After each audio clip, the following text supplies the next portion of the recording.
You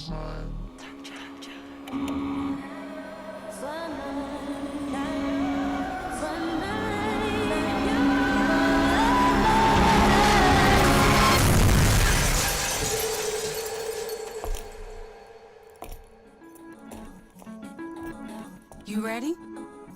I've been ready. What are we waiting for? The boy is mine.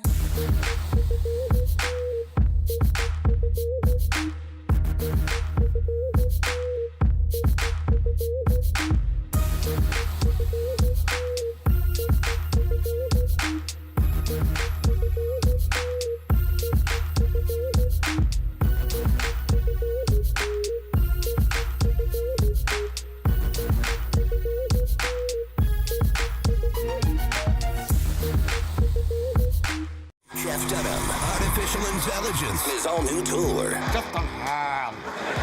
You're the other white meat. How can you be so smart on one hand and so stupid on the other? Well, you're half of it. I realize I could have avoided all this years ago with one simple word. I do not. Silence! Don't miss a Memphis. Friday, April 10th, FedEx Forum. Tickets on sale Monday, September 29th at jefftudham.com.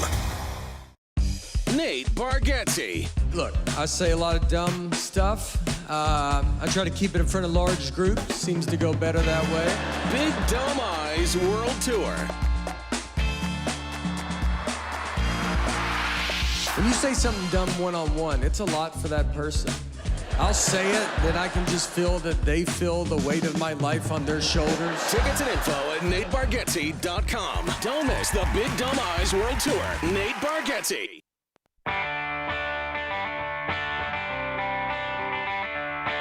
Live from the Built Ford Tough studio at FedEx Forum, it's the Gary Parrish Show, presented by Ortho South, on YouTube at Grind City Media and the official Grind City Media app. Now, here's your host, Gary Parrish.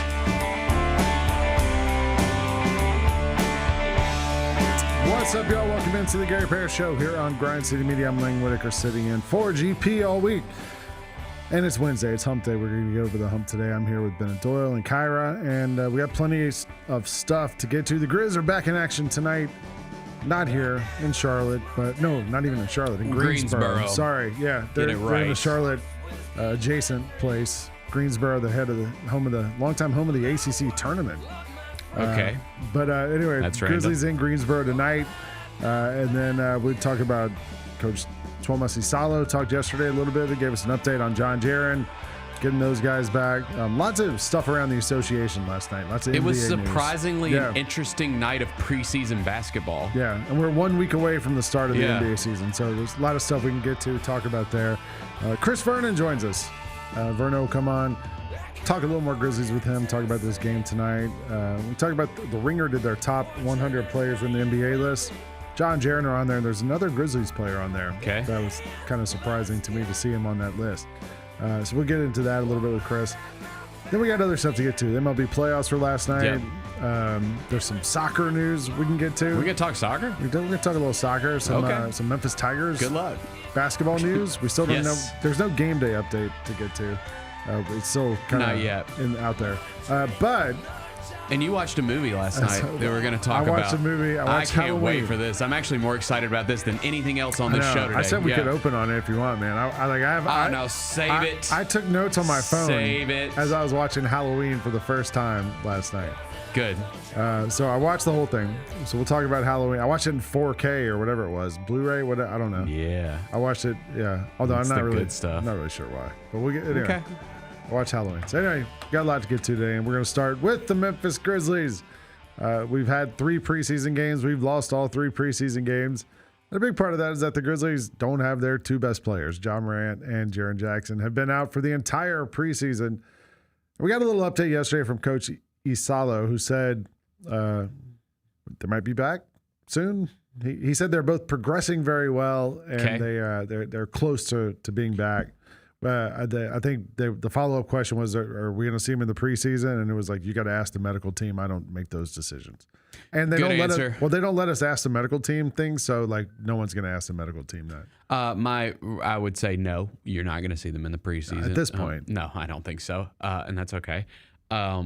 It does make you kind of jealous, like, because last night it was actually a lot of stars played in the preseason last night, and so I was kind of like envious watching some of the games. Just seeing Zion and Luka and Shea, like all Draymond these, all these guys playing. Yeah, because the reason that I don't think we're gonna see them in the preseason is, and I said this when I was on with JB earlier. They're not gonna play tonight. We know that. Yeah.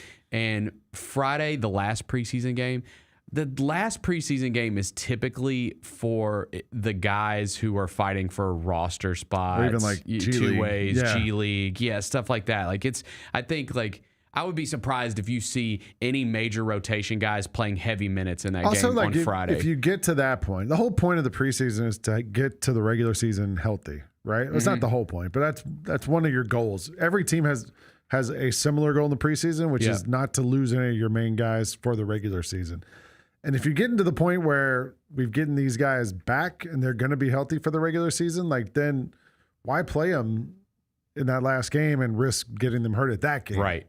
And I think it's why you saw a lot of the stars play like last night and probably tonight, because maybe then not the rest of the way. Not these last games that these teams are wrapping up. But I mean, it was an interesting update. Like there was some, I can't remember what the account was. It might have been like Underdog NBA or something like that, that posted Ja Morant still week to week, which got some people like, wait, what? Like I thought it sounded like it was closer. I think where that came from was when Isalo was asked, it's like nothing's changed. Like these guys are still progressing. And if he says nothing's changed, then that means that the status is still week to week. So, and we haven't gotten an official update from the Grizzlies PR email or Twitter account. Right. So I know some people saw that last night and were like, what? Like I thought he was like maybe getting close, and it says week to week. That's just semantics. I can tell you this. Yeah. I mean, we've seen Ja on the bench not wearing ankle braces or anything, not on crutches, anything like that. I went to practice on Monday. At the end of practice, I was, they open up practice for the last 15 minutes. Ja was doing shooting drills with everybody else when I walked in. He was doing 3-point shooting drills, which doesn't require a lot of movement, but still he was out there shooting around with everybody else. Jaren was out there too, not just talking. He was talking to Coach Isalo, but he wasn't running around or doing anything. But Jaren was out on the floor too. So both guys were there among their teammates. And usually, if Ja's the last few years when he's been hurt or he's not around, at the end of practice, he's not out there if he's not close to playing or back. Yeah. So him being out there shooting around with everybody else seemed that to me was the best sign we've seen so far of that he's going to be back for opening night a week from today on the 22nd against the New Orleans Pelicans. And I hope he is back for that game, because they're going to need him. I don't know that I mentioned it was kind of a newsy night around the league last night. One of the games that had a couple things was that Pelicans and Rockets game. Yeah.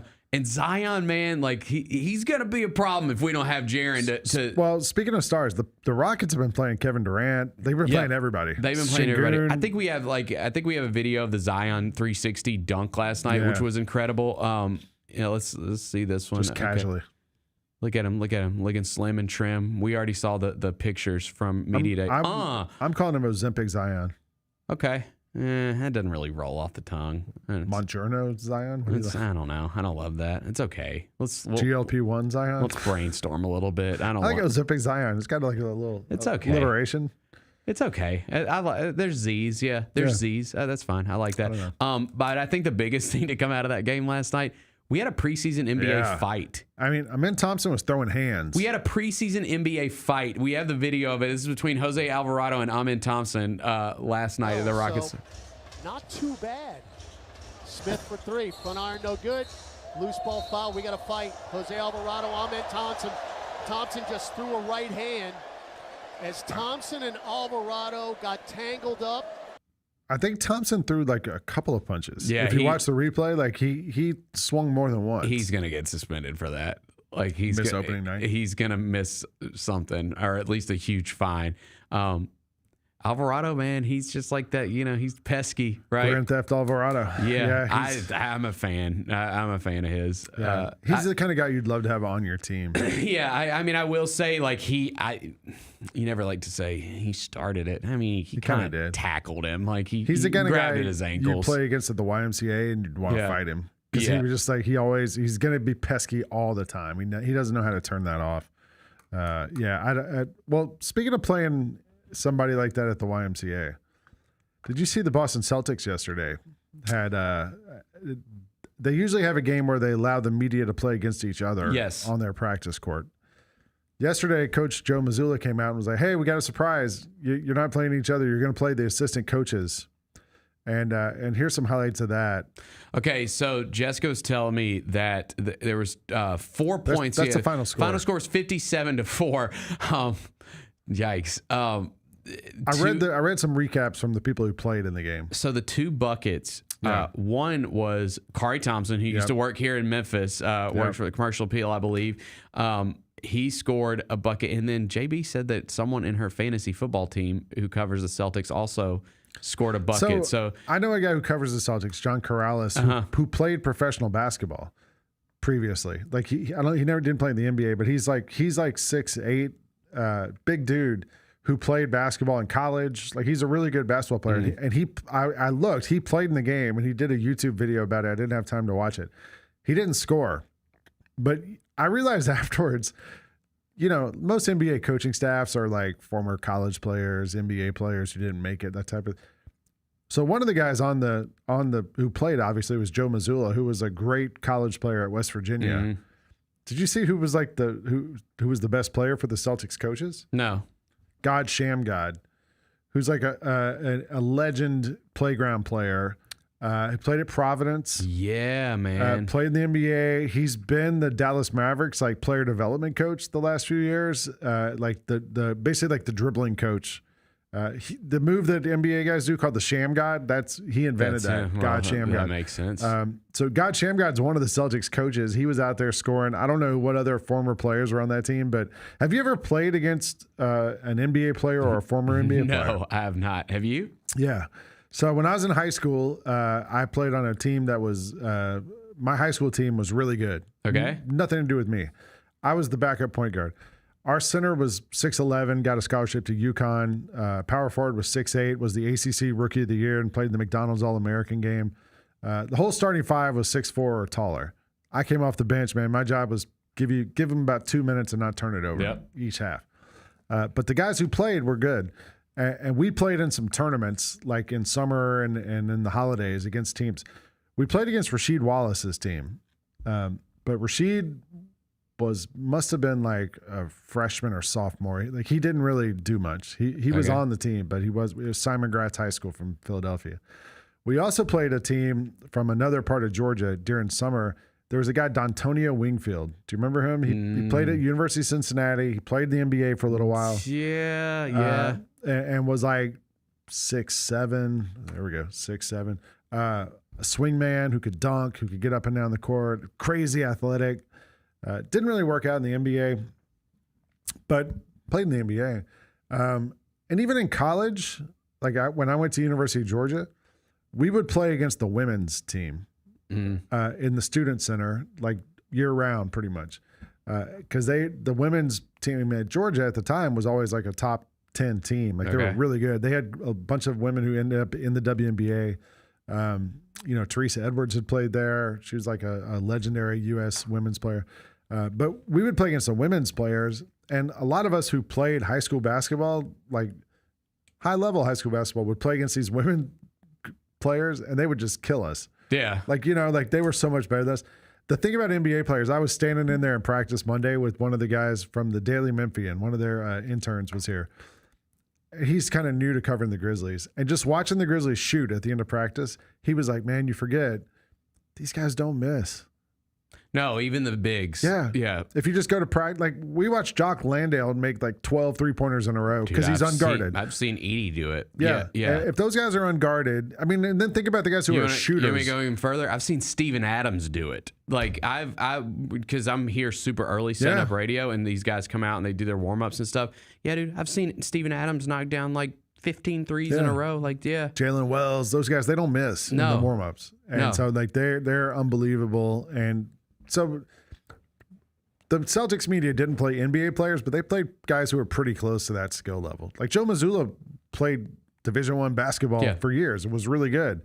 Shamgod played in the NBA for like a decade. Like those are like great players. I think it's his son. Who? It's son of Shamgod. I don't think so. No, it's son of Shamgod. It was not Shamgod himself. Well, he coaches somewhere.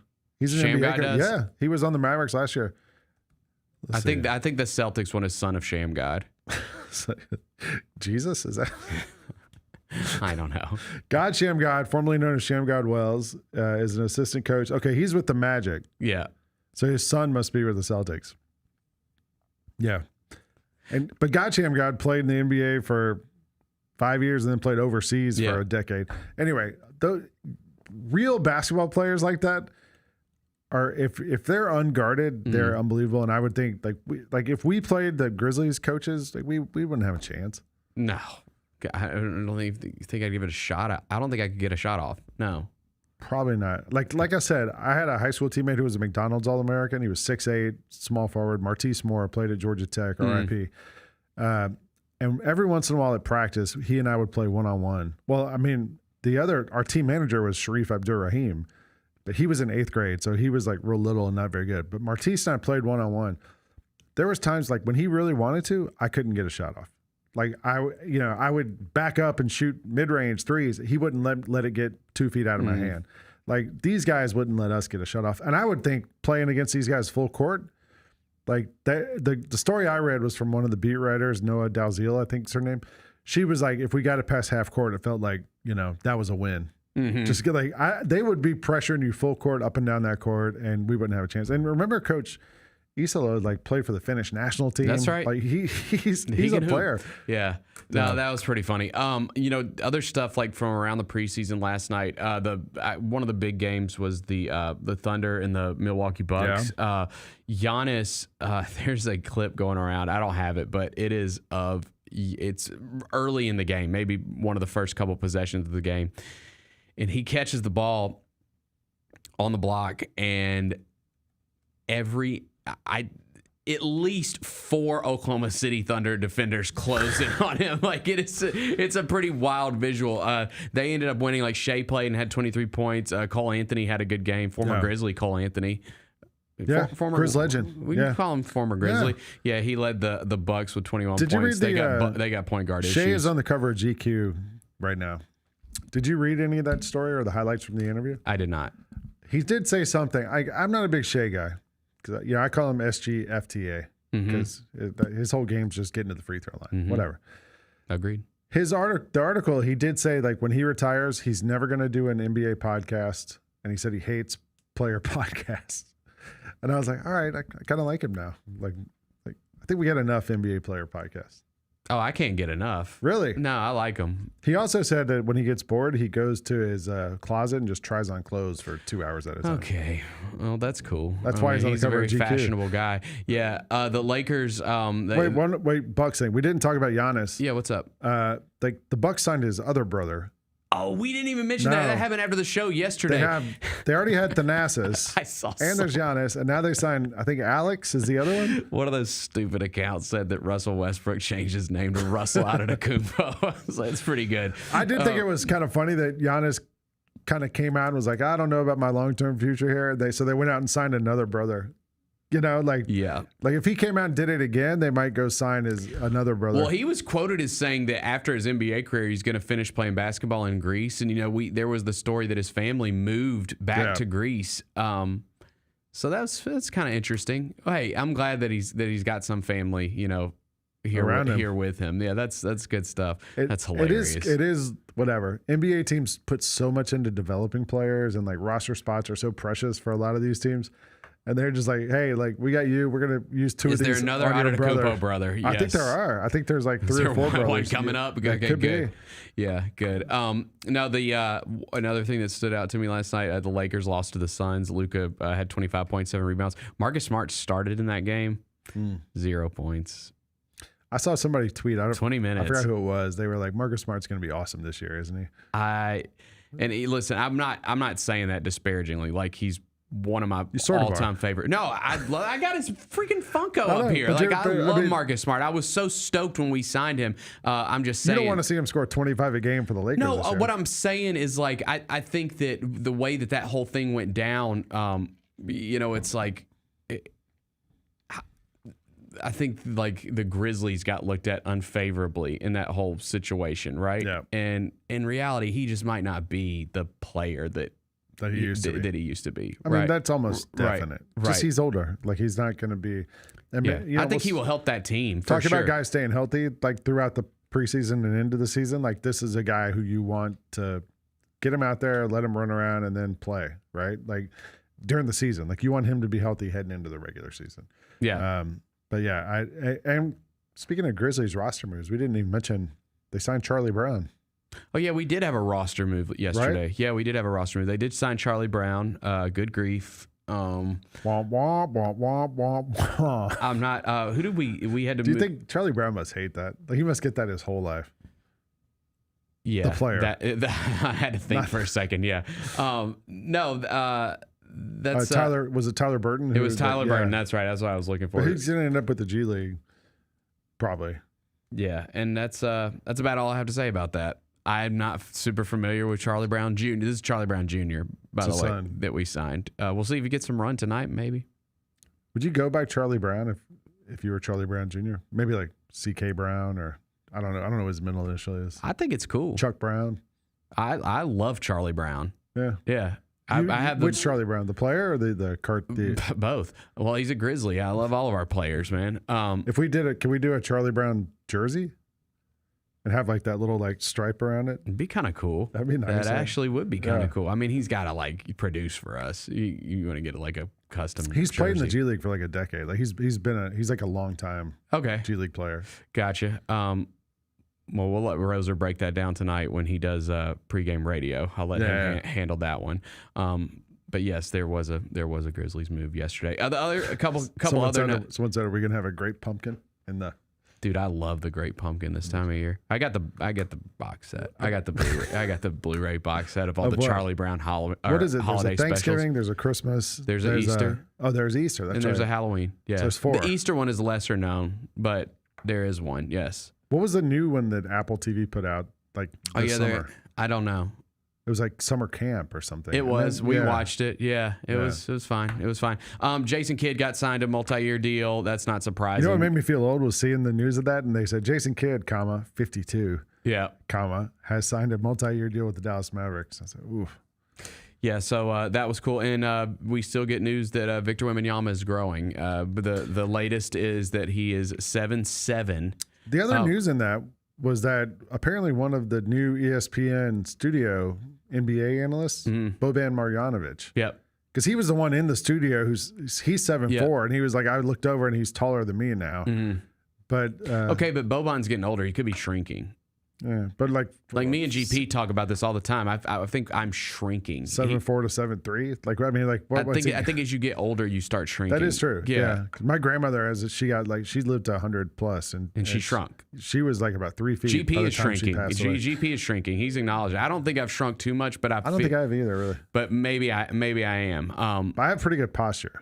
Okay. I think that has something to do with it it's too. like your spinal cord compresses. Or like bends a little bit. Yeah. But no, Wemby's 7'7". It's insane. Like we're just watching the highlights of him last shoving night. guys around. Now he's strong. He's been working out with the Shaolin monks and everything. Like, yeah. Dude, and I said to Jessica this morning, obviously like the Grizzlies signed or drafted Zach Edey because they needed rebounding. They needed more rim protection. Like we understand that. But at the same time, like we've been saying Wemby's coming. Well, now it looks like he's here and like the time is now and they're going to start winning a bunch of games. And you just look around the West and like you have to have a big center to just put out there on the court, right? Like you can't put an undersized forward out there on that guy. He's just going to cook no matter who it is, right? Yeah. And so it's going to be interesting to see like what these teams in the West do in the draft or in free agency. Like the crazy part is you saying like, but because you have to be able, again, you have to be able to put somebody. You're not going to put somebody as tall as him out there. That's the thing, because he's taller than Zach Edey, right? There's no real answer to it. Yeah, but you have to have to play zone, but he can shoot. You have to put somebody out there that has relative size to that guy. So it'll be interesting just to see what these teams do in the West over the next couple of years. But you're saying like, we've been wondering when Wemby's going to get here, and it looks like he's here. I think he's still got room to grow as a player. Oh, no question. No question. Like he might be one of the top 10 players in the NBA this year, and he's still not. I think he's still scratching the surface of what he could be, which is crazy. Right. All right. Let's get Vernon in here. All right, let's take a break. Chris Vernon is going to join us on the other side of this. We'll talk Grizzlies game tonight against the Charlotte Hornets. You're watching the Gary Parrish Show here on Grind City Media. Catch us if you can at Southland Casino Hotel and win your share of up to $1.8 million in free play and prizes. Join us for drawings every Saturday in May, June, and July. Each month, over 900 winners will take home free play or drive off in a new car or motorcycle. Be there for all 6 grand finale drawings and try to catch us if you can, only at Southland Casino Hotel. Must be 21 up. Play responsibly. For help quitting, call 800-522-4700. Let's face it, there's a lot of trash talk in basketball, but the great teams let their performance do the talking. Like Ford F-150 with Pro Power on board, a class-exclusive industry-first feature that turns your truck into a mobile generator and leaves the competition speechless. Ford F-150, official truck of the Grizzlies. Greatness starts here at your Mid-South Ford dealer. Class is full-size pickups under 8,500 pounds, GVWR.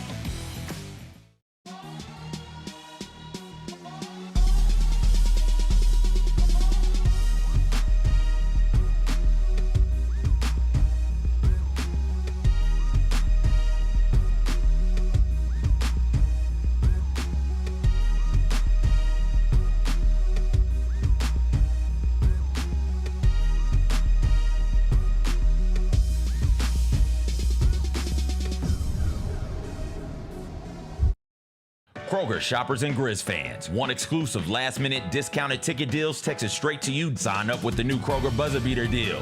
Fans can sign up by texting Grizz to 636-479 or visit your local Kroger store in the Delta Division and scan the QR code. By signing up, you agree to receive recurring automated promotional and personalized marketing text messages from the Memphis Grizzlies. Consent is not a condition of any purchase. Message frequency varies. Message and data rates may apply.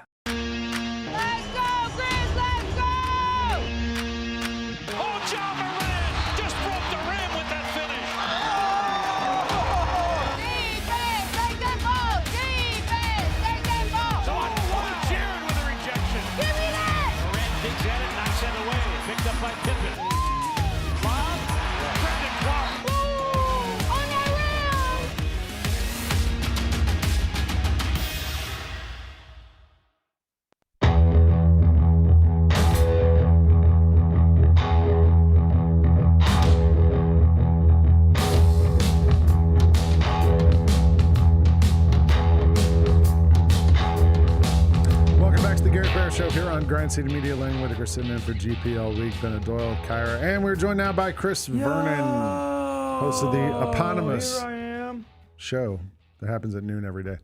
We were talking about tonight's game, Grizzlies against the Hornets. Is there? Give me one player that you want to show you something tonight. Gigi. Yeah, it's not even close. That's a good. I think Gigi's the swing guy, honestly. Like for the team. They need one of these guys. They need one of these wings to pop. Yeah. Right? Especially because as the way the season goes every year, you're going to have a guy down for an amount of time. Mm-hmm. That's the way it always goes. And he is the young player on the team that I have the most hope for that has been unfulfilled. I think we have been pleasantly surprised with Scottie Pippen. Yep. We have been pleasantly surprised with Jalen Wells. We were pleasantly surprised, especially post Taylor Jenkins, with Zach Edey. But in terms of the young players, I mean, if you could have stopped, my opinion, post 2 seasons ago, the year from hell where they lost 1 million games, going into last year, we had extremely high hopes for Vince and Gigi. Yeah. I have grand concern about Vince. Gigi, to me, is still a very young player who's still trying to figure it out, and we need it to get figured out because his ceiling is so much greater than, honestly, I think his ceiling, outside of maybe Coward, is probably the biggest outside of Ja and Jaren. I think his ceiling, again, I can't tell you he's going to reach it, but to me, that's why it matters so greatly that it starts to take and it becomes a thing. Yeah. We need athletes too. Bro, it's the frame, it's the attitude, it's the he's got more talent in his pinky than most guys do. And again, sometimes those guys take and sometimes they don't. But you ask me, he's the one, man. He's the one, because if it does hit, it can be unbelievable. Sure. Like he can be a great NBA player. There's nothing holding him back. Yeah. Like there's something holding Wells back from being a great NBA player. He doesn't have. He doesn't. He's good. A below the rim guy is going to always have a tougher time. Yeah. Right.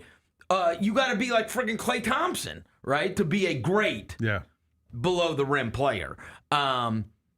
But he has no limitations, right? Yeah. Size, frame, athleticism, ability, but again, it's got to come together, right? Like physical limitations. Yeah, I mean, if you're gonna have a guy in a lab, he is the modern NBA. Like that's exactly. But it's got to happen. It's got to start to pop. Yeah. Right. And I want to see his confidence come back. And I mean, I just watched that kid.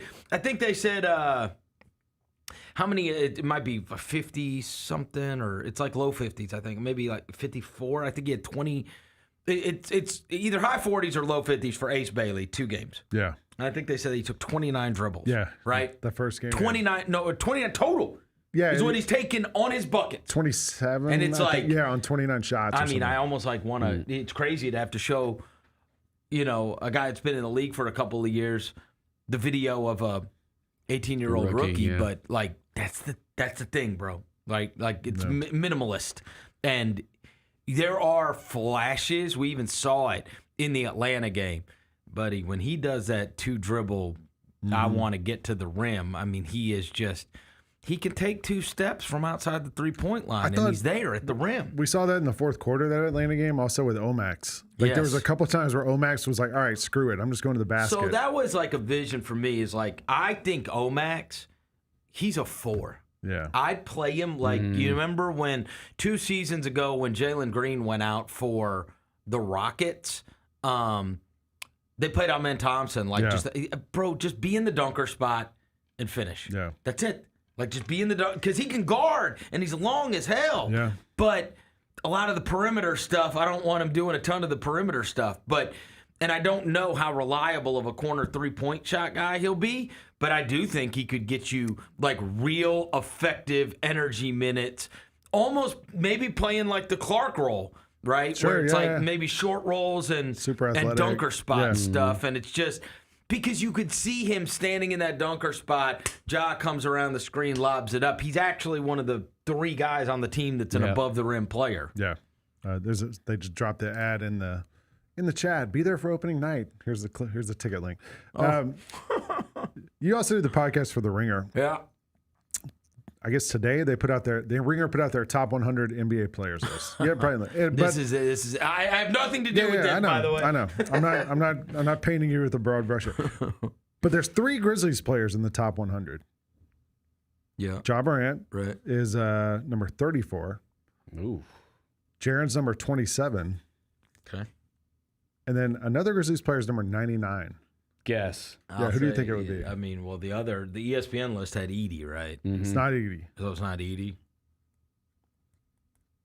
They didn't put Wells there. No. Santi? Yeah. Santi Aldama. Wow.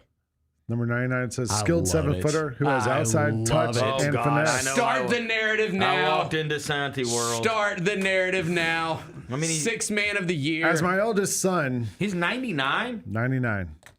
24 years old, 6'11", 224. 12-6. Yeah. Not this year. Look, I just want it to be more than 12-6. Not this year. That's all. What is the best? What's the best numbers you could imagine him having? 15 and 6. I don't think the 6 is going anywhere. You don't. I wish it was. He had double last night. Yeah, no, but he does that all season. My guys in the other studio, they've been disappointed they hadn't seen something different.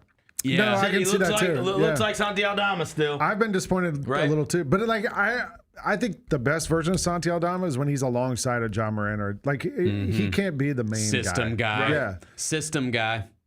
Him coming off the bench against like the other team subs, like, he'll get you some buckets. Right. Yeah. The problem with Santi to me is always that like he can't turn off the European thing where let me throw an around the back pass right here, or let me try something that We you just probably shouldn't wonder try. is like, I mean, I think that obviously, look, you always pray that you're going to wake up one day and, oh my God, the guy's Lauri Markkanen now, right? Like, you know what I mean? The question is, what is the ceiling for Santi Aldama, or is he always going to be like a really effective backup four who's probably not going to be a starter for a really good team? I don't know. It is crazy. Honestly, I still don't know the answer. And 24 is still, I know. like, again, you're supposed to be at your best at 26, 27. He turns 25 in January. Right. So like he's still 26, 27 is when you're supposed to become, the best version of yourself, typically. Yeah. I think they're going to end up starting him and Jaron. What? I do. Before Edie's back. Or with Edie. Before Edie gets back. All right. No, for defensive purposes, I don't see that happening. I mean, Jaron's a good backup to have behind you if you're Santi. And Jaron wants a center next to him. Yeah. Yeah. You know what I mean? I mean, we'll see. He wants a center next to him, though. And what do you do with Jock Landale? Yeah, bro. I mean, we're just going to see how that goes, okay, right? all right. Well, you got Jaron 6 rebounds and Santi 6. That's 12, Bennett. You got to get 50 in the game. Well, how well has Jock rebounded? Huh? How well has Jock Landale rebounded? He's gotten 7 or 8 in these Okay, minutes. fair enough. Come on. All right. Jock Landale's going to grab rebounds. Okay.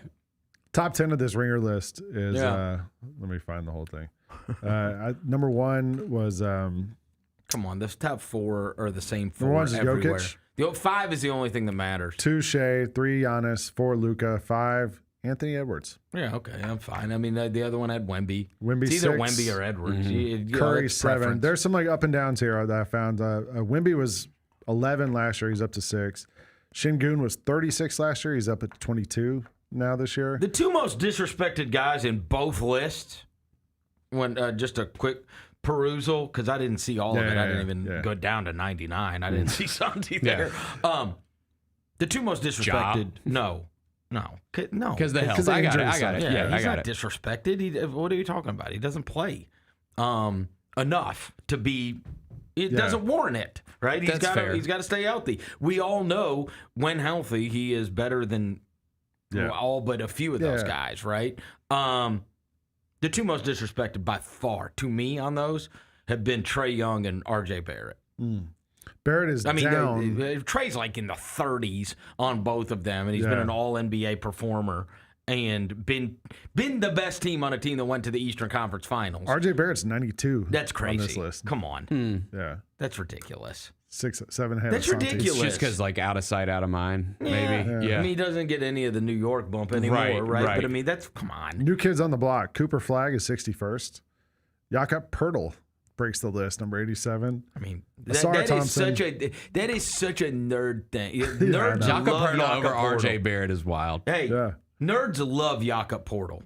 They love him. Why? And so do John Morant's nuts. Twice.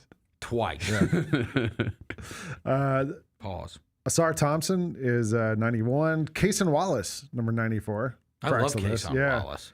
Jabari Smith cracks it. TJ McConnell. Wait. Jakob Poeltl's ahead of Kason Wallace. Okay. Jakob Poeltl's ahead of Asar Thompson, Kason Wallace, Jabari Smith, and Jakob Portal is one of those guys, and this happened with the nerds. The nerds tried to convince everybody that drop coverage, their defensive analytics told them that rim protection and drop coverage centers, even though their only job is they make the game harder for everybody else. Yeah. Everybody else has to scramble around everywhere while they'll stand in front of the rim, and then they say, "Oh, well, they don't score in front of the." Oh, no shit, they get 1,000 open threes because there's one guy standing under the basket. And like, they came out with this list a couple of years ago, and they were like, "Here are the best defensive." This is when they lost me completely. Who, the nerds? The nerds. All right. They came out with the best defensive seasons ever, and one of them was like 2018 Gorgie Jang for the Grizzlies, and I'm like, "Oh God, give me a." I was there. No, it wasn't. I promise you, it wasn't. I remember. It's crazy. Gorgie Jang had one of the best defenses, ahead of Tony, ahead of Draymond Green, ahead of other guys that you have watched, and it's like, okay, if your number tells you that, your number's stupid, and the number has always been stupid on Jakob Portal. He stinks. Yeah, stinks. The other interesting thing off the board, guys who dropped off the list. There's a couple guys who were hurt who didn't make it, so whatever. Yeah. Guys who are not hurt. 3 guys dropped off the top 100 list. Nikola Vucevic. Well, that's not fair. He Didn't he just have his 90 best three-point shooting season ever? Yeah. Huh? He was always like, to me, he was that guy who was always like, "Oh, this guy's He's right still better on the than verge." Jakob Portal. Get out of here. Wait, is he still in Chicago? Yeah. Yeah.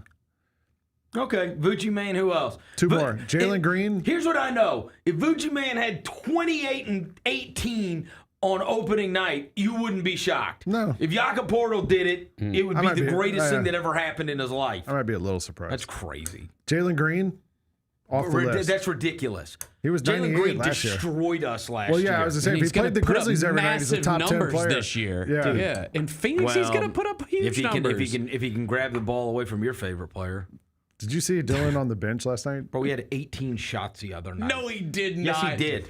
But he's part of the big three, you know- dude. you know He's who else got is to get ahead his of- shots. Big three. Do you know who else is ahead of Jakob Portal? Dylan Brooks. Oh, God. 86. You know what? At least if you want to say Dylan Respect. defends. Yeah, Dylan he plays defense. He He's one of tries. the best. He is an outstanding wing defender. He 18 is crazy. Dylan was on the bench. Dylan, He did. He took 18 shots the other night. Dylan Booker and Jalen Green didn't play last night for the Suns, and there was a shot of them on the bench. It's the number one thing on Reddit NBA because it's just ridiculous. The 3 of them sitting there, but Dylan's wearing overalls with his hair parted down the middle, just my hanging God, there of loose. course he is. It's like a great moment. I do miss the vibes. I miss the vibes. Yeah, man. I don't miss the misses, but I miss the vibes. Yeah. Yes, for sure. I think those guys are valuable to have. I've always said this. I think they're valuable to have on your team. I think need they're that. valuable in the locker room. I think the fact that they use a durable guy that played every night and then you bring vibes, man. Like those guys are important. Last thing I want to ask you about, because you and Rosa are card guys, and I'm not. I don't really know. So there's been this whole thing. Topps has taken over the thing, the NBA deal from Panini that used to have the deal. They announced this morning, beginning of the season, all NBA rookies are going to wear a debut patch on their jersey when they're on the court. There's a picture of Cooper Flagg wearing it. After they play in a game, the patch is removed from their jersey and placed into a one-of-one autographed trading card. These cards will then be randomly inserted into sealed packs and will release in 2026. So the trick is, are they truly randomly inserted? Because that has been in the card world. Is that a thing? That has been. Well, I didn't know that. I didn't either. It's just because very rarely does somebody pull one of those from Target, but yet the guys from Backyard Breaks online, you know what I mean? The inference is that these guys have been given loaded boxes for years on the breakers, because then that helps the card market, right? Yeah. People see it and they go, "Oh, And wow, people I care, could become a millionaire." This guy on his right? YouTube opened it, yeah. But it just so happens that so many of these get broken out of there. This has been going on for a long time, right? Like if you were to type in like RPAs, which are that's their rookie patch autos. Okay. These have been going on for years and years and years. But with the new influx of Topps being back in the game, you know, Panini's done now. And so it's actually Topps and Fanatics are together. Fanatics is a part of this. They're trying to change the card game, make it more accessible, make it more fun, try to cater to kids a little bit more. Is your son into them? I mean, he's got a huge collection. I would say since he's gotten to be a teenager, he shifted more into. I'd say he shifted more into music over the course of like the last year and a half, 2 years. Okay, so this is what the patch is going to look like. That's super cool. Yeah. So that way you know for certain. That's always been one of the things too. Is like there might be a patch on your card, and it's like, well, do they even wear this? Yeah, MLB wears them. I know the MLB's been doing it for the last year. Sure. Too. So like we'll get a Cedric Coward one. Yeah. That'll be awesome. And but I guess and they're just going to be one of one, so those are going to be intensely super expensive. valuable. Yeah. Didn't your kid get into it? He's really into it, and I told Ben beforehand. A couple of weeks ago, I had something to do. My wife was going to take him out to the card place, and Roser like met him out there.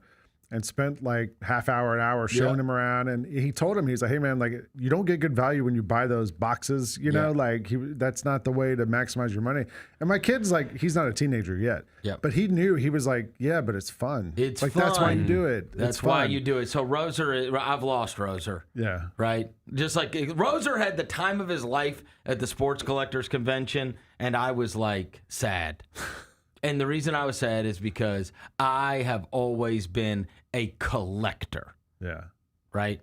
Like I collect and I love to collect things. Me too. And I don't do it with the value necessarily in mind. Obviously, I have an awareness of all the values of everything, but I'm not sitting there going, so that I can flip this to whatever. And the whole place is just a complete and utter business now. Yeah. It used to be you would walk to people, and again, I don't want to sound like the old guy, but I mean, like you used to go to people's stands and they would have like, you know, that card's $5, that card's $10, that card's $20. Yeah. I mean, there were, I would say 80% of the stands had nothing I would ever buy because everything at the stand was over $1,500. And you have it's all graded. And you have 11-year-olds that are swapping out 30 grand cash. Yeah. And it's like, what is happening? My kid's talking about getting cards graded. What is happening? I'm part of the culture. I have an awareness of all of it, but I have always done it with a collector's mind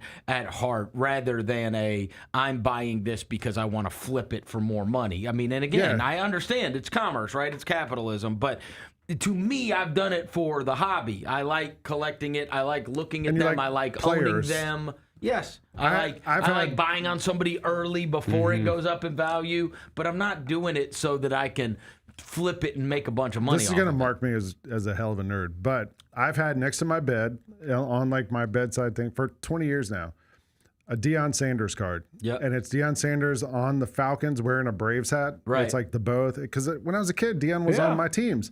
I got the card like in college or something, put it in the case, and I have not touched it. It's just sat there. Yeah. Last year, my son's like, Dad, you know that card's worth like $500. If it's Oh, whatever. the score one. It's I don't score. know what it is. Yeah, it is score. But I was like, I don't care. And he's got what, the curls, right? Yeah. I'm like, I don't care what it's worth. Like, I didn't get it because it was worth something. I got it because I love Deion Sanders.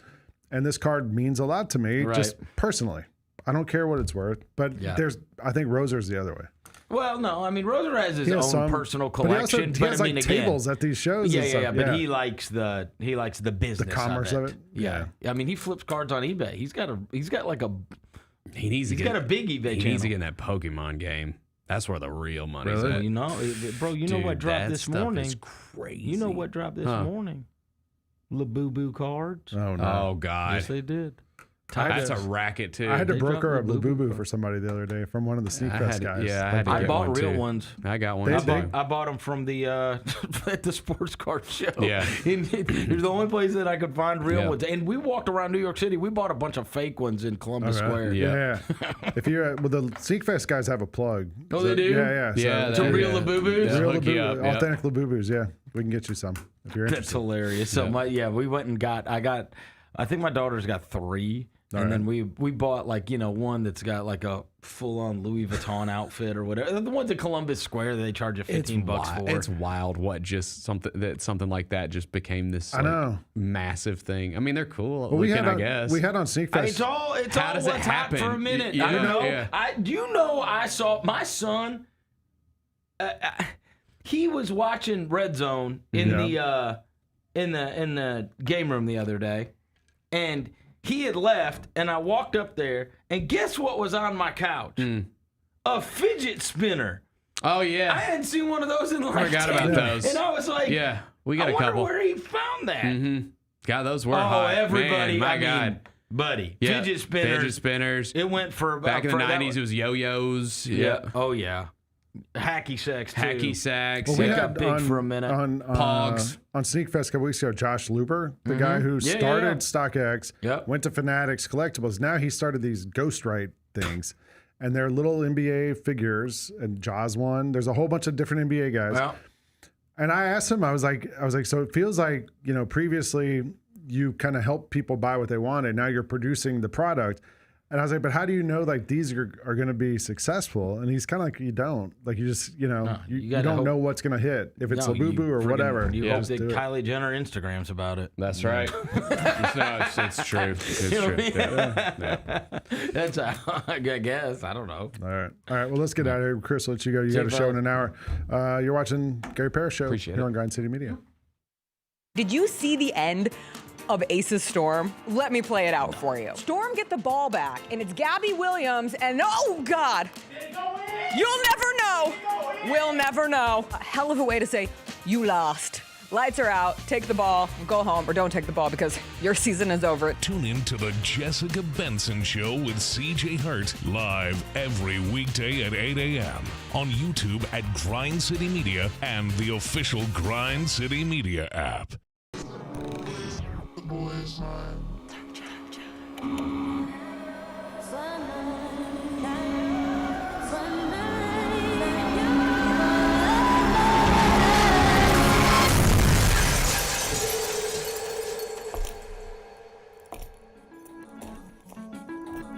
You ready? I've been ready. What are we waiting for?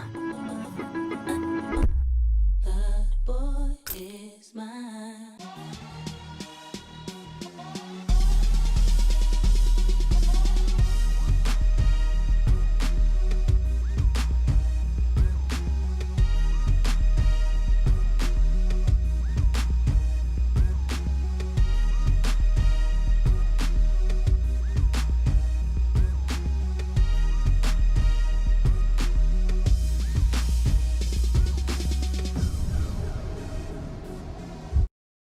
Kroger shoppers and Grizz fans. Want exclusive last-minute discounted ticket deals texted straight to you? Sign up with the new Kroger Buzzer Beater deal.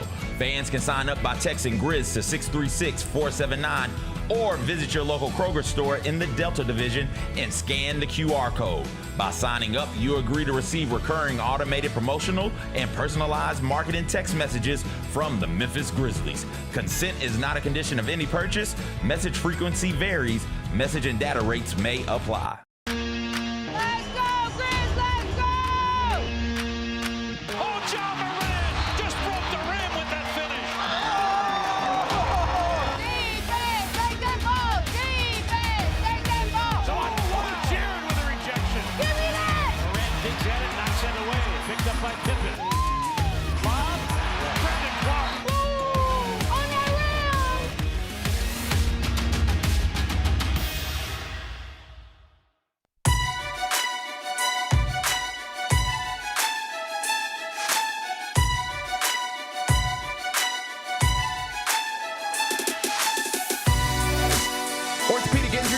Unpredictable, unforeseen, and unscheduled. And Ortho South, they understand this better than anyone. Since injuries don't make appointments, you don't need to either. Ortho South welcomes walk-ins during the weekdays, on evenings, and even on Saturdays. So the next time an unforeseen injury makes an unscheduled appearance in your life, visit orthosouth.org to find your nearest urgent care location. You can just walk in, and Ortho South, they will take care of everything, especially you.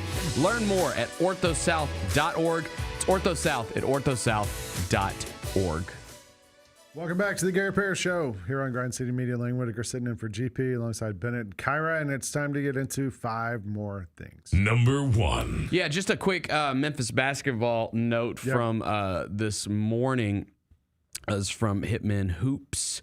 Memphis head coach Penny Hardaway, he has hired longtime NBA assistant Roy Rogers as an assistant coach. The source adds that Rogers is expected to make around $100K and work primarily with the bigs. Penny's still trying to add another assistant coach, it appears. Sean Forrest is one of the names to look after. Because they're obviously trying to fill the void from Nolan Smith, who left. Yeah, went to Tennessee State. Left to take the head coaching job at Tennessee State. It's. I think that one thing that we have seen a lot of with, like, he does tend to get guys that have either like high level college basketball guys, like we've obviously Mike Davis still on the staff, or guys with or NBA, former guys that have had NBA experience, right? Yeah. Guys that have been involved with the league, because that's a good selling point, right? For recruiting. I mean, Roy Rogers has been an assistant coach, former Grizzly, Grizzly legend, Vancouver Grizzly, but he played for the Grizzlies for a couple of years, and he's been an NBA assistant coach since 2008. So, like, he's been around the league for a long time. Lots of different teams, coached a lot of different players. I ran into him at Starbucks last year when the Blazers were in town, or 2 years ago when the Blazers were in town, because he was staying at the Westin with the team. Bumped into him, but he's been around for a long time. A great player. You figure all that NBA experience will translate, but specifically to, like, the bigs. We talked about how Dane Danger developed last year for this team. That's right. And this year we got the 7-2 guy, 7-1. And Hitman points out, like, the other guy that Penny's trying to get on the staff, Sean Forrest, is apparently going to be a good recruiter. Which Nolan Smith was a really good recruiter. So I wonder how much recruiting you have to do nowadays. I don't know the answer to this, but is it just like, hey, we can offer you this amount of money, and another school says we'll offer you this amount of money? I mean, I would assume it's got to be. Used to it was you go on all the visits, you go sit in the living room, that kind of stuff. Like, I wonder if it's like as much as it used to be. I agree with that. Like, if you're doing as much of that, or if it's more of like, here's our proposal. Yeah, you get on Zoom and hey, here's what we can offer you. I saw a football player. There was a Georgia football linebacker commitment yesterday, flipped from Georgia to Auburn. 2 days after Georgia beat Auburn in Auburn. And you would be like, well, why? Like, just from a sheer football development point of view, one team just beat the other team, and you probably saw, like, what makes Georgia's linebacker so great in the second half. They held Auburn to 15 yards. And the guy flipped from Georgia to Auburn. He had originally signed with Auburn and flipped to Georgia at some point. But it's just like, that makes you think, well, maybe it's not so much about the player development. Maybe it's just the money. Or something. Yeah, one gets the price up a little bit higher, and you just kind of back and forth a little bit. Or, I mean, it also might be something to do with, like, who else is there? Like, what playing time am I going to have? Or maybe I don't feel like I'm as good as these other guys. I can't beat them out. I don't know. But, yeah, I don't know how much recruiting there is to do anymore. But, Memphis Tigers have, 15 new players this year? That's right. There's some recruiting involved in that, trying to, like, replace your roster every year. And we see these colleges now that, especially college basketball teams, are just, like, turning over. I wonder if the new, in football now, there's one transfer window now. Yep. I wonder if basketball can't be the same one, because football, it's in January. That'd be in the middle of the basketball season. But I wonder if basketball is going to be the same. They're going to put in some, like, controls to slow this thing down a little bit. They are, and GP's talked about this a lot. Like, I believe they're getting closer to the one-time transfer. Okay. I don't think it's in place. It's not in place now. But it'll be interesting to see how that all plays out over the next season, because they're still trying to work through things in the courts. It seems like. So. We'll see how that goes. But, that's your Memphis basketball coaching news. We don't have any game day news. We have we have no game day news. I don't know. I think D'Angelo Williams was on with Jessica this morning, and he kind of, like, said, like, who cares? Like, the game's what matters, sell out the game and everybody go. And I agree with that. I mean, it would still be cool. It would still be cool. I just don't know, again, because me and you talked about it yesterday. It'd probably be on Tiger Lane. There's no way they're going to do it on Beale Street and then have an 11 o'clock kickoff. Like that's just I don't see that happening, especially because most of the people that go to game day are going to want to go to the game. How about this? Like we talked about how cool Beale Street looked when they did it there 6 years ago in 2019. Doing it on Tiger Lane though, like let's show them something else. Let's show them another part that we can make look cool. Mm-hmm. People turned out here. Let's turn out there. We've seen Beale Street. Every single game in Memphis, you get the shot of Beale Street. The thing is, though, like the stadium's still under construction. And I'm not saying that matters. It does a little bit. I mean, it makes it look a little like in the like Beale Street, you have the epic shot like when you open the show. But we see that every game in Memphis. Here's Beale Street. Here's the Mississippi. Like, let's show them something else. Okay. All right, I'm in. How about we put it in the Mid-South Coliseum? That would be cool. I got an awesome print at the Monster Market of it's like some guy. What's the Monster Market? Oh, it's this. It's downtown. It's at the. I think it's called the Medicine Shop. It's only going on the next couple days because it happened. It's a week. It's a pop-up shop. Yeah. And it's awesome. My friend Holter Monster puts it on. Holter Monster. Yeah, and local artist. Okay.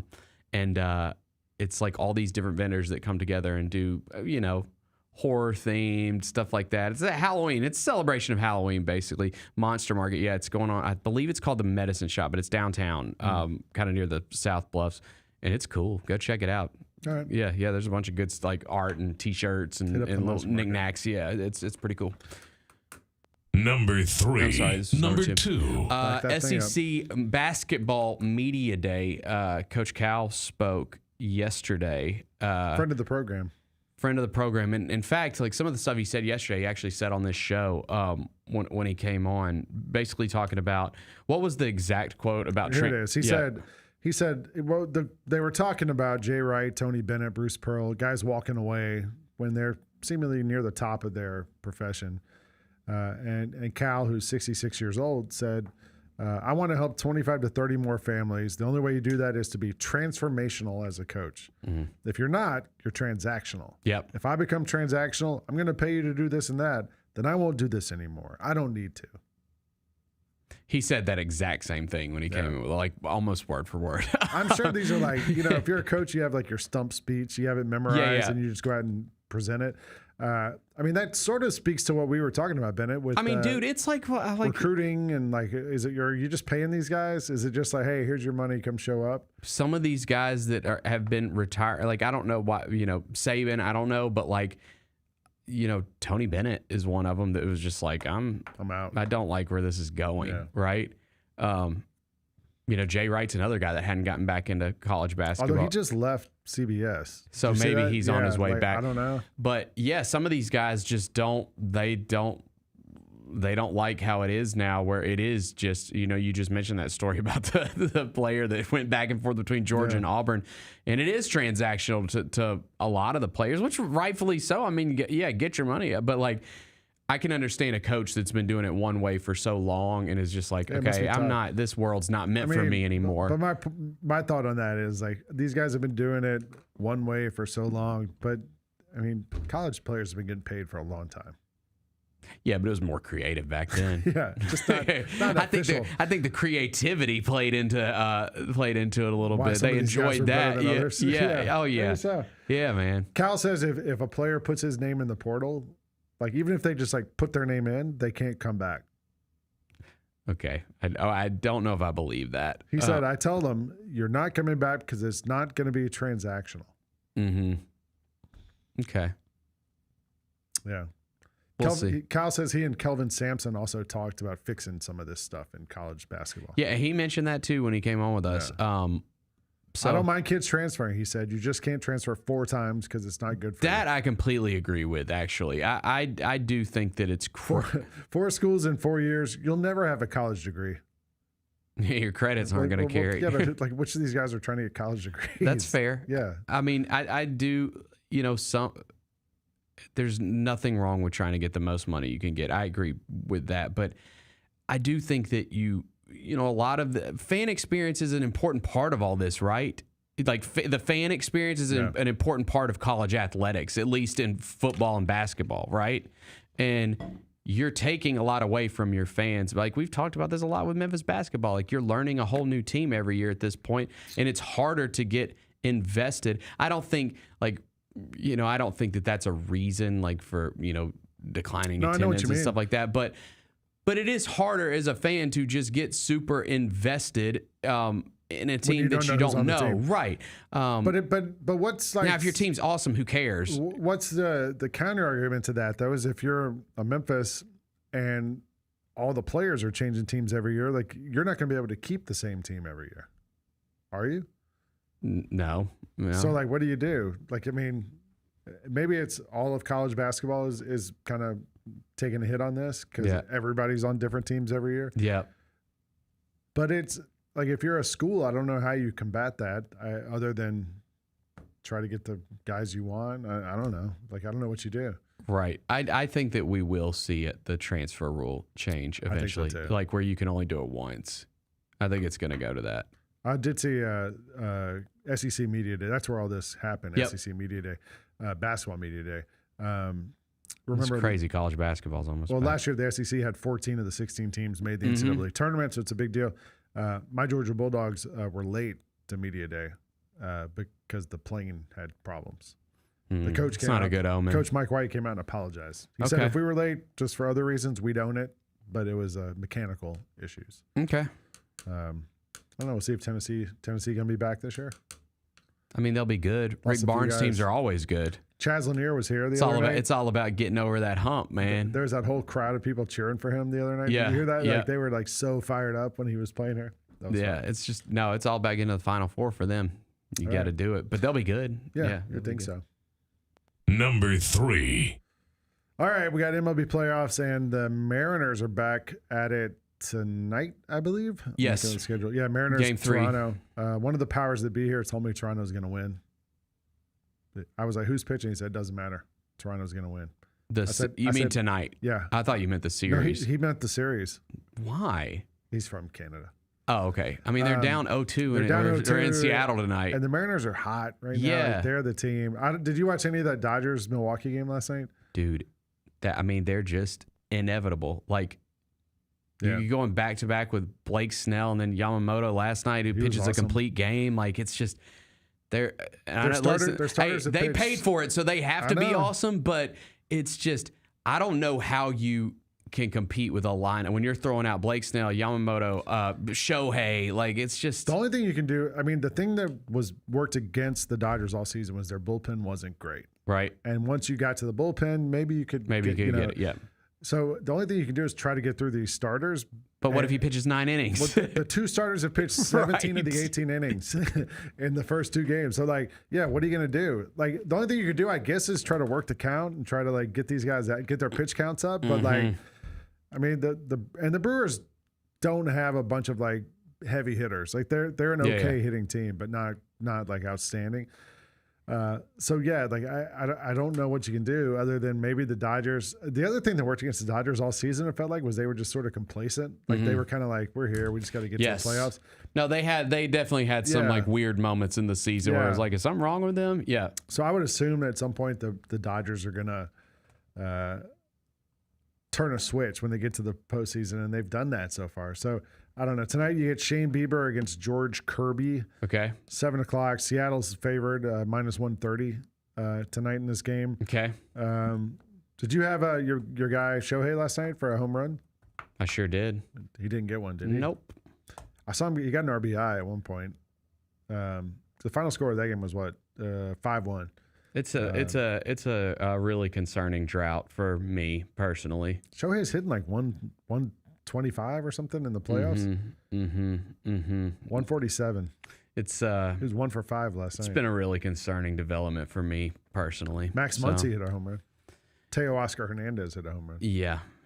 Okay. Well, let's hope we get back on. We're playing tomorrow night, right? Yeah. Are you going to just keep doubling up on Shohei every game? I've done it. He's due. I've done it all year. How can I stop? We call it the due theory on the odds couple on Grind City Media. Yeah, I just don't know how I can. He's due. How I can stop. So we'll see what happens there. All right. We got some soccer to get to. Number 4. Yeah, you want to take this one? Sure. I watched last night. I watched I did too. the I watched USA too. Australia game. Australia's good. Australia's been a good team. And U.S. has had some struggles the last year, like since Mauricio Pochettino took over. Yeah. And they finally got everybody back last night. They were able to start Pulisic, got down 1-0 to Australia, then came back. Haji Wright had 2 goals in the game, a brace, one in each half. And they got the 2-1 win against Australia. Tied Ecuador the other day, and Ecuador is a really good team too. So like I've seen people say this is like the best little spell that Pochettino's had since taking over the U.S. national team. Yep. Of course, World Cup's coming up next year. Yep. Here LA. well, all over the United States. Our president's talked about moving some of the games out of Boston because there's some unrest there, he says. People in Boston are like, no, we're not moving the games. What's going on in Boston? I don't know. It's on the front of ESPN right now. Trump threatens to remove World Cup games from Boston over unrest. It's not very nice. Okay. We could take them away. Where Trump do you have all the sites there in front of you? No. No, I know LA's thought got, LA's Atlanta one, has yeah. some. I think it's all in North America. I think Canada has some and Mexico has some too. I gotcha. Let's look it up. 2026 World Cup sites. Because I know it's Canada, Mexico, United States, Los Angeles, San Francisco, Seattle, Vancouver. Let's see. I always wanted to go to Vancouver. It's a cool city. I've been there. I've always wanted to go there. Yeah. They've got some in Kansas City. That's the closest to us, probably. Okay. Kansas City or Atlanta. They both have I games. wonder how much a World Cup ticket goes for. I saw that like the World Cup final Yep. tickets are like in the thousands, like Yeah. $5,000-$6,000. I just can't. Yeah, me neither. Miami has That would be a cool sports bucket list thing to go to a World Cup match. Yeah, that would be neat. I've been Who cares who it is, right? I went to a game at Manchester United like a while Yeah. ago, and that's like it's not the World Cup, but it's like the biggest you can get in Yeah. English soccer, and Right. that was incredible. EPL, Like, yeah. yeah, that was amazing going to that. Shout out Tim Howard. But there's games all over the United States. Toronto's in Canada, but Philadelphia, New York, New Jersey, Miami, Boston, Atlanta. There's a couple in Mexico, Monterrey, Mexico City, Guadalajara, LA, San Francisco, Seattle, Vancouver. Okay. So yeah, all over the place. Awesome. And then there was also Kristen Press, who was a U.S. women's national team player. Oh, yeah. She retired. Awesome. She was retired. awesome. She announced her retirement after a long, long career. Okay. Congrats on retirement. Yeah. That's All right. good. Now you did well there. That Thank you. was nice. I used to be the editor of a soccer magazine. Oh, okay. You All know right. that? So Yeah. you know what you're doing. A little bit. I got you. I don't follow it as close as I used to. Okay. Number 5. All right, I've got something for you. Yes. I need your full review. Last night, Bennett gave me some homework. Yep. It's that time of year. He gave me Halloween to watch on Mhm. 4K/Blu-ray. Yes. John Carpenter's Halloween. Which one did you choose, by the way? There's the 4K disc and the Blu-ray disc are both inside. Yeah, it was this one, the 4K. Yeah. Okay, good. I had never seen this movie. Mhm. We talked about it earlier this week, and Yep. you said, is it your favorite Halloween movie? You're a horror movie fan. I mean, it's such a classic. Like it's definitely up there. It's definitely up there. Okay. Yes, Maybe I not love your it. It's got it's got a special place in my heart. I got like the Michael Myers stuff behind me. Like it's Yeah, so I'd never seen it. The Mount Rushmore, like, if you're like the slasher guys, Yeah. Michael Myers, Freddy, Jason, Leatherface. I guess you could throw Chucky in there. Like, I'd go Michael Myers for sure. He's the one that scared me the most as a child. Yeah. So I'd never seen it. This was Jamie Lynn Curtis's first movie, I learned. It says introducing Jamie Lynn Curtis at the beginning of it. I thought she was in Prom Night before that. Okay. Anyways, let me keep going. I also didn't know the music from Halloween is iconic, right? The theme for the little like Yeah. John Carpenter wrote that too. Yep. So I didn't know he did the music and the theme. The movie starts with Michael Myers looking through windows and killing somebody. Should we just mention there's going to be spoilers here? If you haven't seen Halloween at this point, It's sorry, 1978. Yeah. Like we can Sorry. spoil it. Sorry. We kept it quiet for 50 years, Yeah. and now we're going to spoil it. The movie starts with him killing somebody. Then they kind of fast forward 15 years. He escapes from an asylum, You know, you're right. You're right. This was her first feature film. She did a little TV before this, but you're right. He escapes from an asylum, goes back to his hometown, and just starts killing people. Yep. So a couple of questions I had. Okay. Why does he choose those people to kill? Who? Jamie Lee Curtis. Well, you know, her friends. Yeah, so he murdered his sister. Right, at the beginning. At the beginning, that's how he gets sent to a little the kid, asylum as a wearing kid. a clown costume for some reason. And so yes, he's trying to get to Lori, his surviving sister. That was his sister. Lori's his sister. I never put that together. Yes, Lori's also his sister. Okay. She was the younger. She was the baby. He's older than her. Yeah. But why is he trying to kill her? We don't know. Well, he killed his other sister. But he didn't kill the parents. Like, he walks out of the house and the parents are like, Michael, what are you doing? And he's holding the knife and they just stand there with him. That's how the first part of the movie That's ends. true. Maybe it's it's some interesting lore. You know, Rob Zombie kind of dived a little more into this lore when he did the remake. There's been like 15 of these. Yeah, right? super underrated. So the Rob Zombie, he did Halloween 1 and 2, the remake, and those are just remakes of the original ones. And the second one's not great. The first one he did's really good. It's scary too. But then there's a ton of Halloween movies like in this It came back in the alternate universe. No, not like it came back most recently when David Gordon Green did his trilogy, which picks up after that one. It picks up years after that Halloween, the first Halloween movie. So it skips all the other movies that they did, like Halloween 2, 3, 4, 5. You know, Curse of Michael Myers, Resurrection, all that stuff. H2O. But Jamie Lee's been in a bunch of them. She was in the newer trilogy. She was in the one that came out in the 90s, H2O. She's obviously in the first two movies. This doesn't say anything about this being his sister. Lori? He began stalking teenager Laurie Strode. That's her name. Yeah, she's his sister. Who he saw drop off a key at his abandoned childhood home that her father is attempting to sell.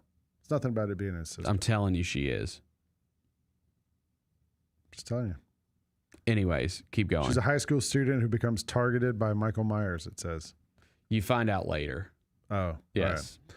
Well, there was nothing about her being the sister in this movie. Mm-hmm. My other thing, just watching this movie, that I kind of felt like this movie made Stranger Things make sense to me. I think you find out in 2 that she is his sister. Yeah. All right. Well, at the time you're watching this movie, you don't know that. And I was like, well, why is he just picking on these random girls? That didn't make sense to me. Yeah, in 2, that's when you find it. But, so this movie came out, what year, Bennett? 1978. 78, yep. So I had never seen this, but I have watched Stranger Things, and this made Stranger Things make more sense to me. Like, the way it's shot, the music, all that stuff, the feel of Stranger Things reminded me of this. I didn't know this is what they were kind of drawing from when they made Stranger Things, but now I'm like, oh, okay. Well, yeah. But they're also like this movie set in Illinois, Haddonfield, but they're clearly in California. Yes, I mean, you see the houses and stuff. Well, this is not Illinois; they're in California. Yeah. But then, like, honestly, like the whole movie takes place like on one street. Pretty much, like there's like 2 streets. True. Yep. And it's just Michael Myers walking out of a house over and over. There's a really good there's a show on Netflix that's I don't know the name. It's like The Movies That Made Us or something like that. And each episode is a different movie. The one on Halloween's really good. I mean, this was a super low budget movie. You can tell. Yes, it's extremely low budget. I mean, you can tell. Like, I mean, it looks like they were only had, shocked. It looks like there's only one camera. They were shocked. John Carpenter was shocked that people liked it. Like he thought it was going to be a bust. I mean, I didn't like it. Oh, you didn't like it? No. It wasn't scary to me at all. Like, okay, I mean, it came out in 1978. Like, was it scary then? It scared me as a kid. Like when I watched but if I was 5, it would have scared me. The scariest part to me of the whole movie was the first 5 minutes when like the kids just the POV spying through the like that's kind of cool, and you're like, oh man, that's creepy. Somebody's outside the window looking in. Mm-hmm. But then the rest of it, where it's like, there's one part where her friend gets stuck in the window. Yeah. And I'm like, are you kidding me? Like, this is stuck in a window? Like, This is like me saying, "Oops, my hand's stuck in this mic thing. Bennett, I can't get my hand out. It's stuck." I mean, dude, How do the I get it scene out? when My hand's he's stuck. the scene when she's in the closet and he's busting through, that's pretty creepy. I mean, on. listen, man, it's just it's one of the I get what you're saying. And I watch stuff that's like way scarier than this movie, but as a kid, it scared me. And so it's like a core memory. And so it still has I can see always that. been creepy and scary to me because it used to scare the crap out of me when I was a kid. This movie also made me appreciate Jaws. Because How so? Because Jaws came out around the same time. Jaws just had its 50th anniversary. Yeah, okay. And Jaws is sort of the same thing. There's this boogeyman hiding and you don't see him and he's attacking people. Mm-hmm. But Jaws felt like it was just done a lot better. Yeah. And like the actual, like the dialogue and stuff was like 90% of That's this movie. Steven Spielberg. 90% of this movie. One of is the greatest directors of all time. These girls calling each other on the phone. Okay. And being like, hey, you're going what way up? too How deep are into ya?" this. You're getting way too deep into the weeds here. You are. I was also like, when I started the movie, I hit play and it said 86 minutes. Do you have any? I know, isn't that And good? I was like, oh, well, that's not bad. Like that That's made me great. kind of into it. Yeah. Do you have any interest in carrying on your Halloween like deep dive? No. You don't. You don't. So you don't want Seen enough. to. You don't want to watch the sequel. No. I love Halloween too. I mean, also It's like, great. dude, like when they stab him through the heart and stab him in the neck with a knitting needle and then shoot him 6 times and he walks away. You're like, all right, like, see, my favorite like movie of this. I don't even know if it's counted in this genre, but my favorite, I guess it's a horror movie, is The Shining, because that feels like that could happen. Like it's the supernatural.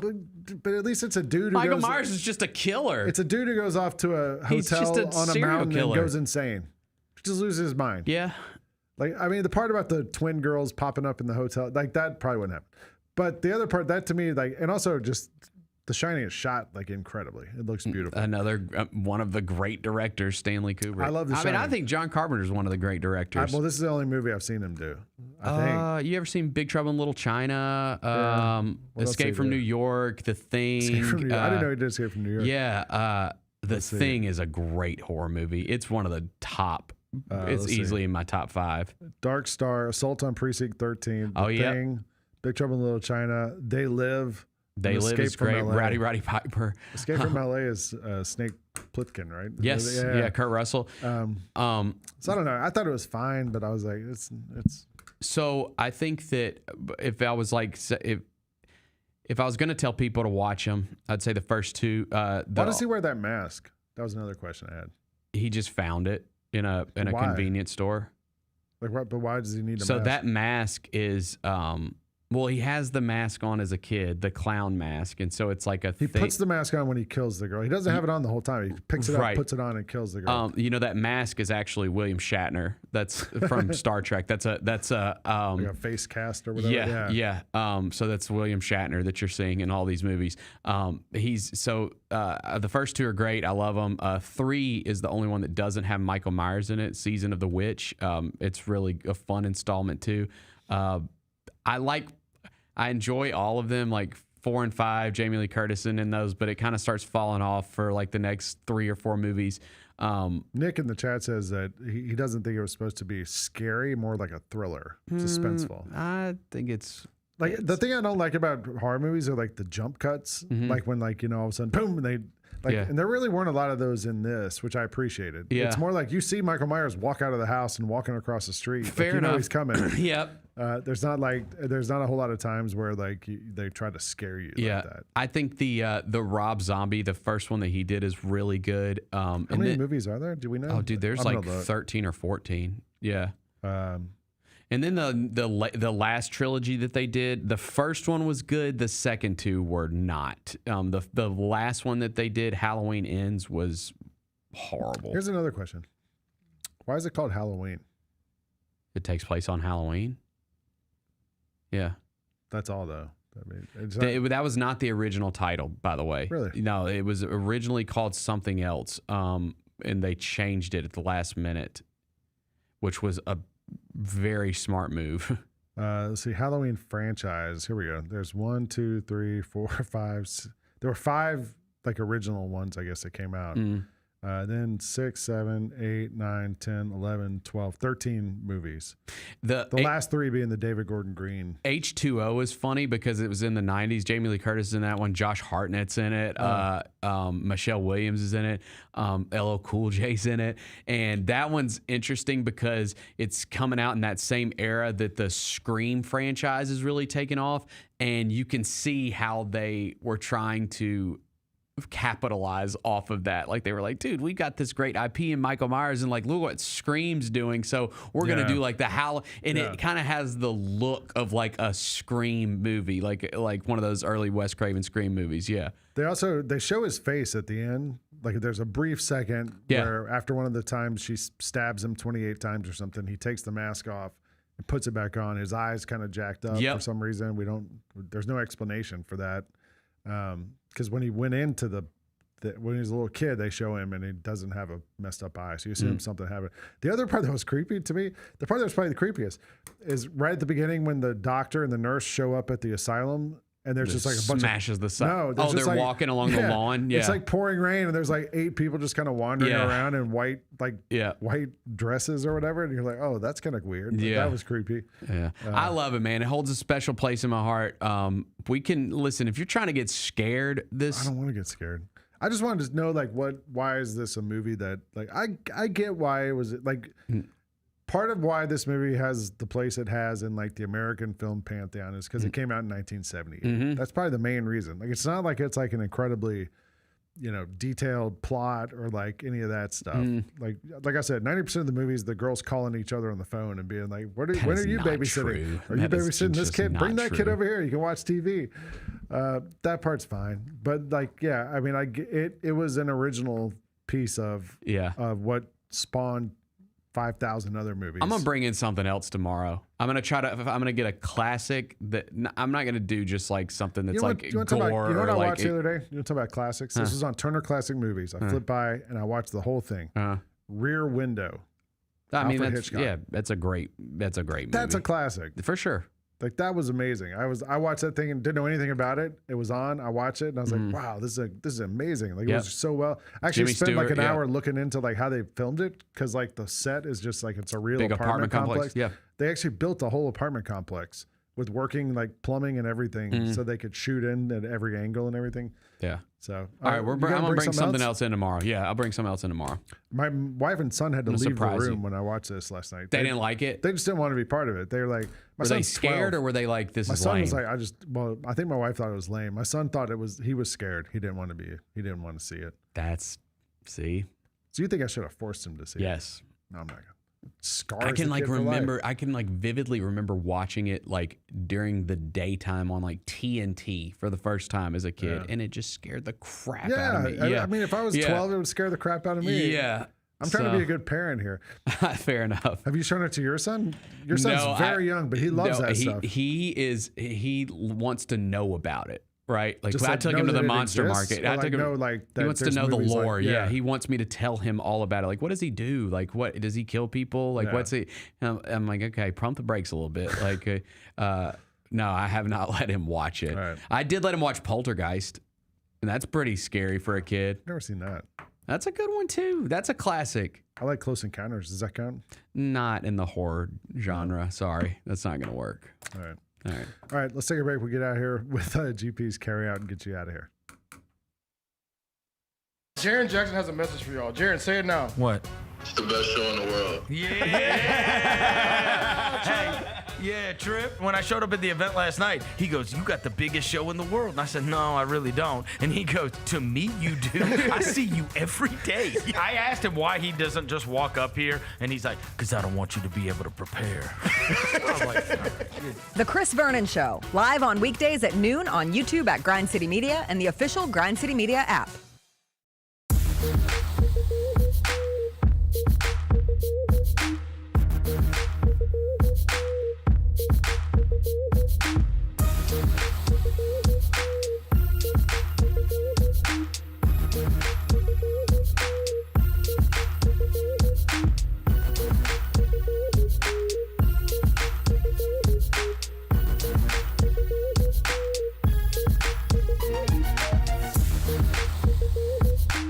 Jeff intelligence. His all-new tour. Just a ham. You're the other white meat. MJ, how can you be so smart on one hand and so stupid on the other? Well, you're half of it. I realize I could have avoided all this years ago with one simple word. I do not. Silence! Don't miss a Memphis. Friday, April 10th, FedEx Forum. Tickets on sale Monday, September 29th at jefftudham.com. Sonic Radio. Welcome back to Sonic RNDIO. That spells radio with me, the CIO. This just in, the new Sonic $1.99 menu lets you build a crave-worthy meal for just $1.99 an item. Whether that's a creamy shake, crispy tots, or a quarter-pound double cheeseburger. This just out. Ostriches. They're mean, not very cute, and in my opinion, way too big for a bird. Don't miss the Sonic Fun 99 menu. 5 items, always $1.99. Live free, eat Sonic. Tax not included. See menu for details. Nate Bargatze. Look, I say a lot of dumb stuff. I try to keep it in front of large groups. Seems to go better that way. Big Dumb Eyes World Tour. When you say something dumb one-on-one, it's a lot for that person. I'll say it, then I can just feel that they feel the weight of my life on their shoulders. Tickets and info at natebargatze.com. Don't miss the Big Dumb Eyes World Tour. Nate Bargatze.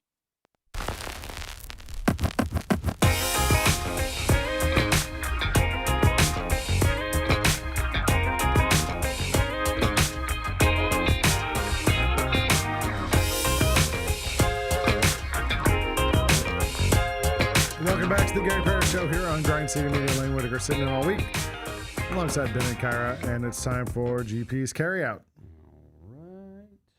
It's time for GP's Carryout. One final segment filled with stuff to take with you. It's not everything you need to know, but it's most of it. What did we miss today? We got some breaking news. Russell Westbrook has signed with the Sacramento Kings. Easy for you. I think we thought that he was not going to just go into the season as a free agent. He was going to sign with somebody. They had said Denver had invited him. Somebody reported that Denver had invited him back, but didn't promise him a role in the rotation.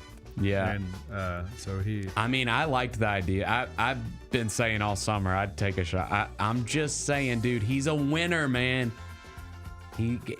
He has been on way more winning situations in his career than non-winning situations. Yeah.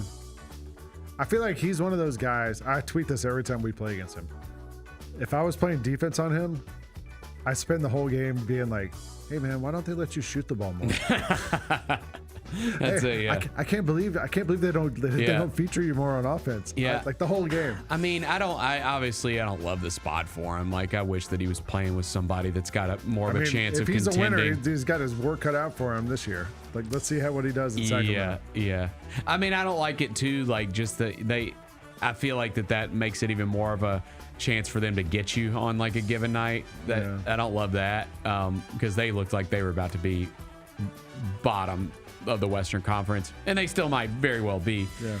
But at least they had to get a point guard in there. Get a veteran guy. Yeah, get a veteran guy. I just don't love it for Westbrook. I wish that he could have landed somewhere with a contender. I just wish Westbrook, I don't know the details. I feel like I wish he could be more of a role player.